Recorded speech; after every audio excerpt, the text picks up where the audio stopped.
Hi, and welcome back to Focal Point AFR Talk. If you want to weigh in on this Louis Giglio controversy, 888-589-8840 is the number to call. While you're calling in, I want to play a couple of quick sound bites from the Miss America contest. I promised you this yesterday, and I didn't deliver.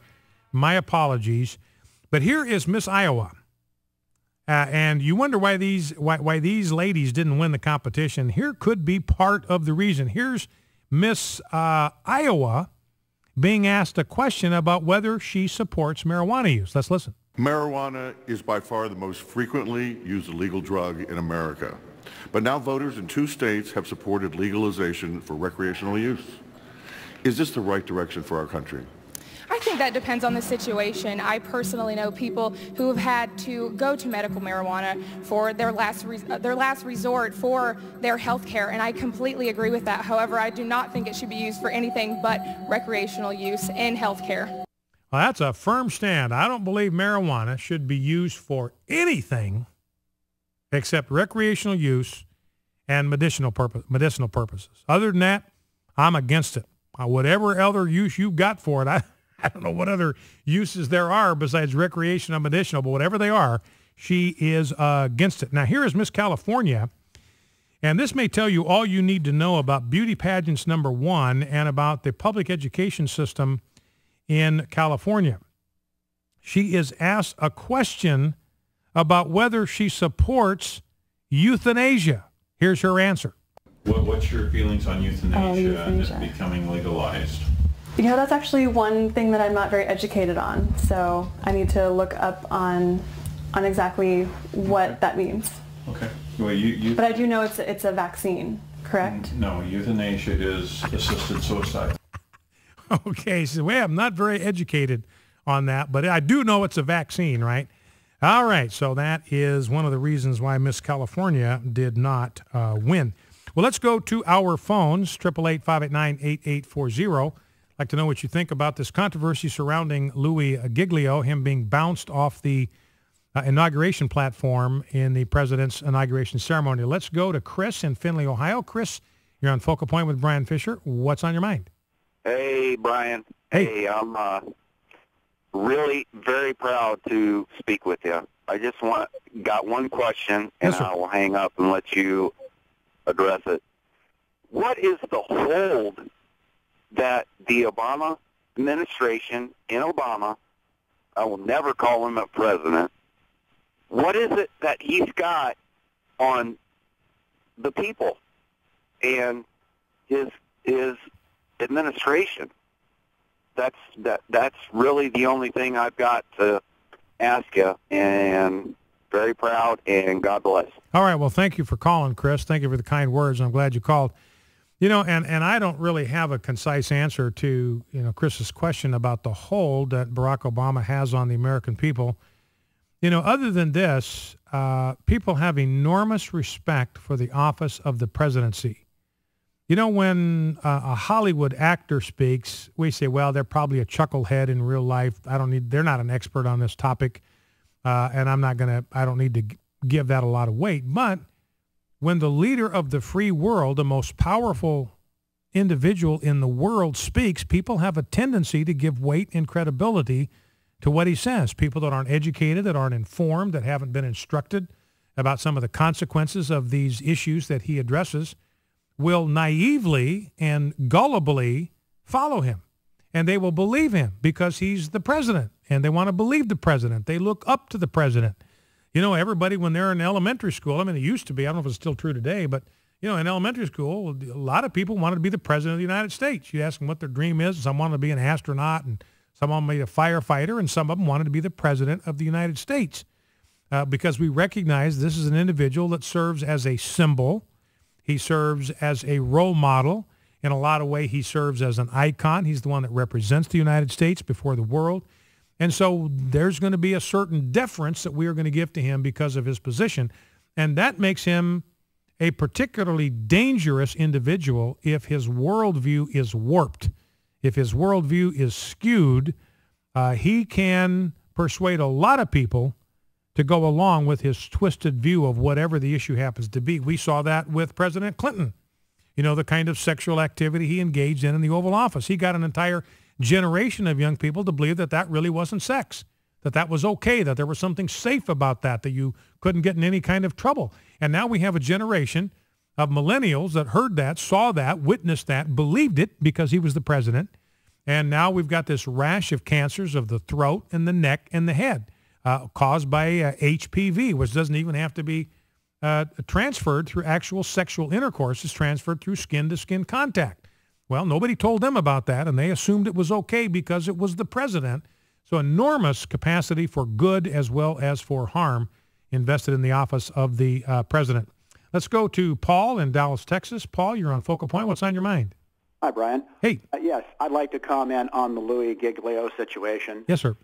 I don't think you're going to hear anything from this guy. On the first days when you were talking about it, I went online and I read the whole quote, and when I read the part about, especially the phrase about, and this has not been, a prime focus of mine, or, some words to that effect, my heart sank, and in my opinion, I knew immediately what his priority was, and that because he works with young people, and he has been extremely successful with that, and his eyes have seen what he believes a great, good thing that's happening for Christ in raising awareness of human trafficking and so on, coupling that with the modern sensibility towards homosexuality. I'm afraid he's made what he considers a practical calculation in his mind that, well, yes, while it is biblical truth, I don't want to isolate, the great victories that I'm achieving in this other area. And I take that not so much as I'm better than him, but I look at it and I say,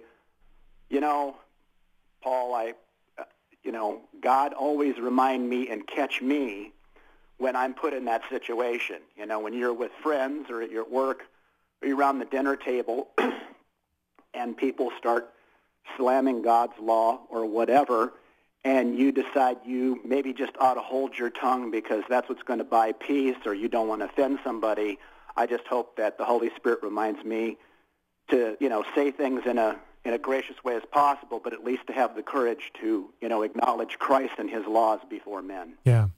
Well, that's good, Paul. I appreciate that word. And, I think what Paul's saying is a very, very important thing. I mean, there are lessons for all of us in this because we're going to be in conversations where error is going to be advanced as if it were the truth, and we're there.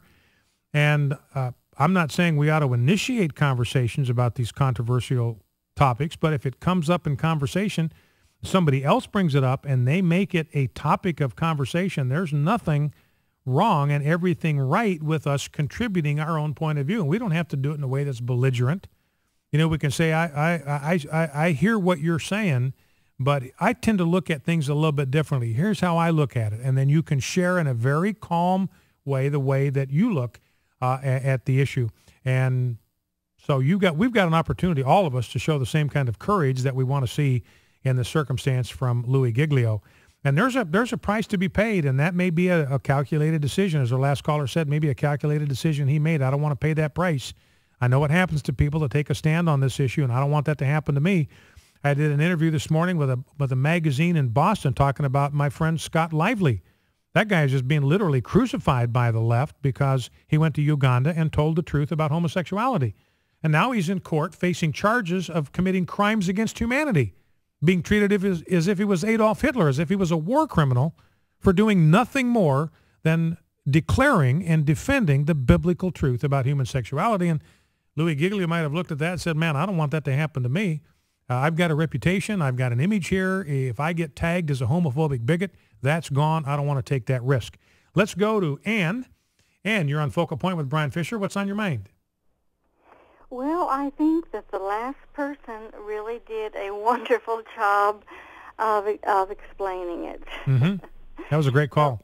Yeah, I pretty much look at it the same way. And, if his burden is this human trafficking, and God help us, that, that is so bad, and then he might want to he might be going with his burden. So you actually might be a little bit sympathetic toward the decision that he's made, thinking he's got a mission that God's called him to. He doesn't want to get diverted from that, distracted from that, and so maybe you think he might have done the right thing here. Well,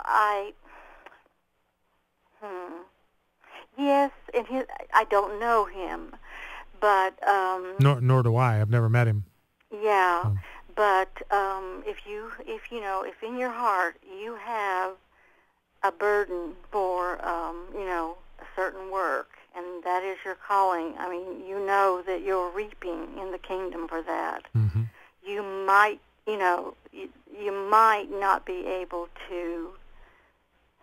You would guard it. You would not want to let it become interfered with. Yeah. All right, Ann. Listen, I appreciate the call. Thank you for that perspective. Let's go to Brian, Gainesville, Florida. Brian, you're on Focal Point. Got about 45 seconds. What's on your mind? Yeah. Hey, Brian. How you doing? I really enjoy your show. Thank you for what you're doing. And I was just kind of wondering about, the whole thing with Louis Giglio. I believe he's got a very valid thing to do, and he should actually take a stand. However, the pastors, our local pastors, our TV evangelists, I think also are very, very lax and very reluctant to address this same issue. And I don't think that Louis Giglio should be held wholly responsible for it. Although I do think like you do, he's got a large, he shoulders a lot of responsibility at this particular time in his life. But I think that our evangelists and our local preachers need to also speak very strongly on this topic at least once or twice a year. Yeah. All right, Brian. Listen, I appreciate it. I hate to cut you off. I'm up against a hard break, but I appreciate what you're saying, Brian. And the reality is, if you got moral decay, Jesus says you are the salt of the earth. So your responsibility to arrest the spread of moral decay. If the culture is decaying, what does that mean? Christ's disciples are not being the salt of the earth. Focal Point AFR Talk, back after the news.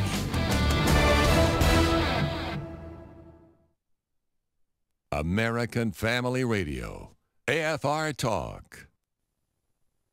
For years, the American Family Association has been on the front line in the battle to put a stop to the killing of innocent unborn babies, and we don't plan to stop fighting. We believe life is a beautiful gift from God that we just can't afford to take for granted, from conception to the grave. It's to be cherished and defended. We hope you'll join the AFA as we continue to defend the sanctity of human life. American Family Radio, AFR Talk, a ministry of the American Family Association.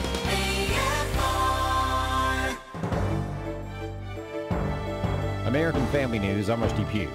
As the fight against Muslim terrorists continues in Mali, the Pentagon has ruled out any American ground troops helping the effort. Correspondent Sagar Magani has the latest. French troops are getting ready for a possible land assault in the North African nation, but Defense Secretary Leon Panetta says U.S. forces will not be joining them. There is no consideration of putting any American boots on the ground at this time. At a news conference in Portugal, Panetta said the U.S. is still working on details of the help it will provide, such as intelligence gathering aid.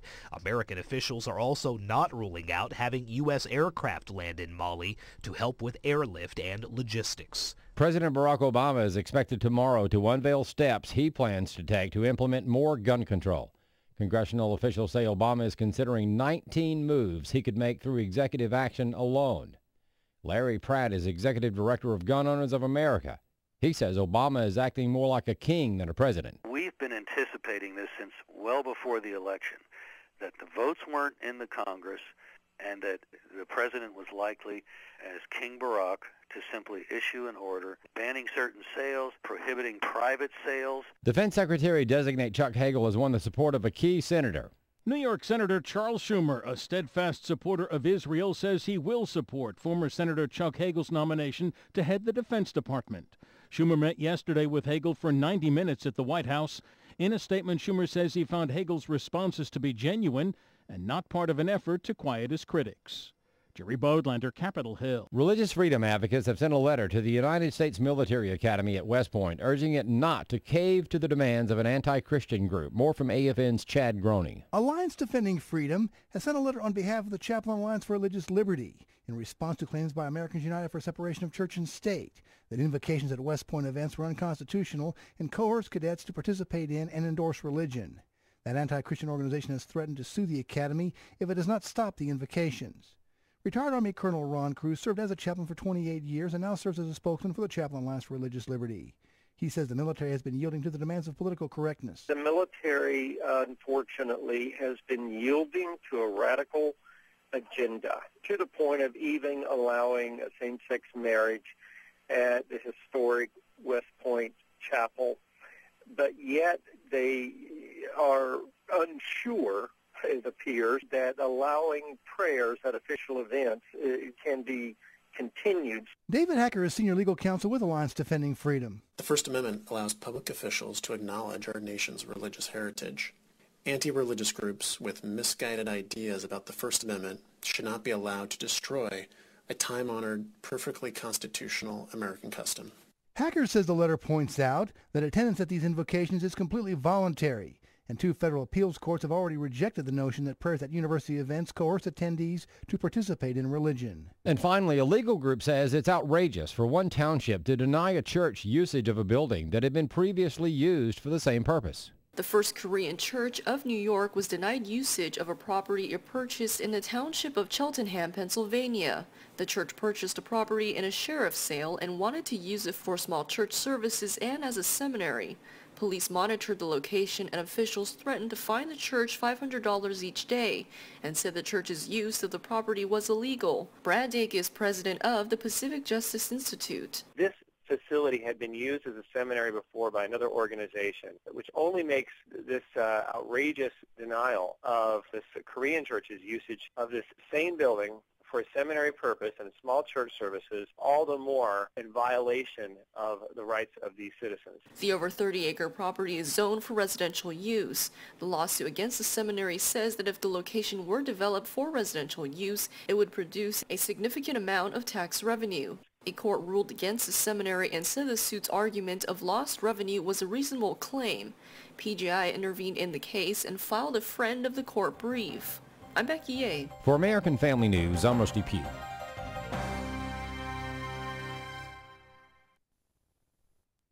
Folks, are you tired of hearing foul language on TV, watching what you thought was a good, clean movie or show, and suddenly hearing foul language? Well, I'm happy to tell you about a way to watch TV without foul language. It's the new TV Guardian LT, and it's a foul language filter for your TV. TV Guardian has a brand new model and a special price for AFA listeners. Information is available at tvguardian.com/AFA or by phone at 800-298-5618.